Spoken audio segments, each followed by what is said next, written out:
નમસ્કાર, આપ જોઈ રહ્યા છો વીટીવી ન્યૂઝ. હું છું આપની સાથે વત્સલ. બુલેટિનની શરૂઆત કરીએ ગાંધીનગરથી. તો ગાંધીનગર મેટ્રો ટ્રેન રૂટના કેબલ પણ હવે સુરક્ષિત નથી. મેટ્રો રૂટના કેબલના વાયરની ચોરી થઈ. 750 ડીસી વોલ્ટનો કરંટ પસાર થાય છે તે કેબલની ચોરી થઈ. ટ્રેનના કેબલ ચોરાતા વ્યવસ્થા અટકી પડી. કોઈ જાણભેદુ અથવા ઇલેક્ટ્રિકના જાણકારે ચોરી કર્યાનું અનુમાન છે. અત્યાર સુધીમાં 22 થી 25 લાખ રૂપિયાના કેબલની ચોરીનો અંદાજ લગાવવામાં આવ્યો છે.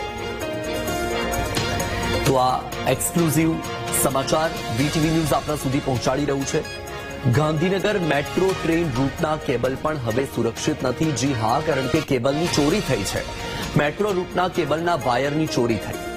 750 ડીસી વોલ્ટનો કરંટ જે કેબલમાંથી પસાર થાય છે તે કેબલની ચોરી કરવામાં આવી છે. હવે એક અંદાજ એ પણ લગાવવામાં આવી રહ્યો છે કે આ કેબલની ચોરી જેણે કરી છે તે કોઈ જાણભેદુ હોઈ શકે છે કે કોઈ ઇલેક્ટ્રિકના જાણકારે જ ચોરી કરી હોઈ શકે છે. હાલ તો ટ્રેનના કેબલ ચોરાવાના કારણે મેટ્રો ટ્રેનની વ્યવસ્થા છે એ અટકી પડી છે અને આ પહેલી વખત આવું નથી બન્યું કે કેબલની ચોરી થઈ. એક અંદાજ એ પણ લગાવવામાં આવી રહ્યો છે કે અત્યાર સુધીમાં 22 થી 25 લાખ રૂપિયાના કેબલની ચોરી થઈ ચૂકી છે.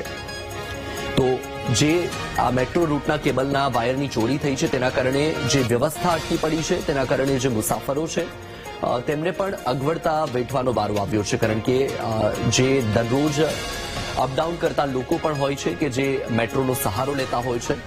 તો બીજી તરફ આ મેટ્રોની વ્યવસ્થા અટકી પડવાના કારણે મુસાફરો પણ અટવાઈ પડ્યા. તો આ દ્રશ્ય તમારી ટીવી સ્ક્રીન પર એક્સક્લુઝિવ દ્રશ્યો વીટીવી ન્યૂઝ આપના સુધી પહોંચાડી રહ્યું છે. ગાંધીનગર મેટ્રો ટ્રેન રૂટના કેબલની ચોરી થઈ. હવે એ કેબલ પણ સુરક્ષિત નથી. મેટ્રો રૂટના કેબલના વાયરની ચોરી થઈ. એક અંદાજ એ લગાવવામાં આવી રહ્યો છે કે કોઈ જાણભેદુ હોઈ શકે છે કે કોઈ ઇલેક્ટ્રિકના જાણકારે આ ચોરી કરી હોઈ શકે. પરંતુ હાલ તો ચોર કોણ છે તે દિશામાં તપાસ કરવામાં આવી રહી છે. હવે ચોર પકડાય ત્યારે ખબર પડે કે આ ચોરે કેટલી વખત ચોરી કરી છે. કેબલ ચોરી તો ના થવા જોઈએ, કેમ કે એ ચોરી થાય તો પછી બધા મુસાફર અટકી જાય છે.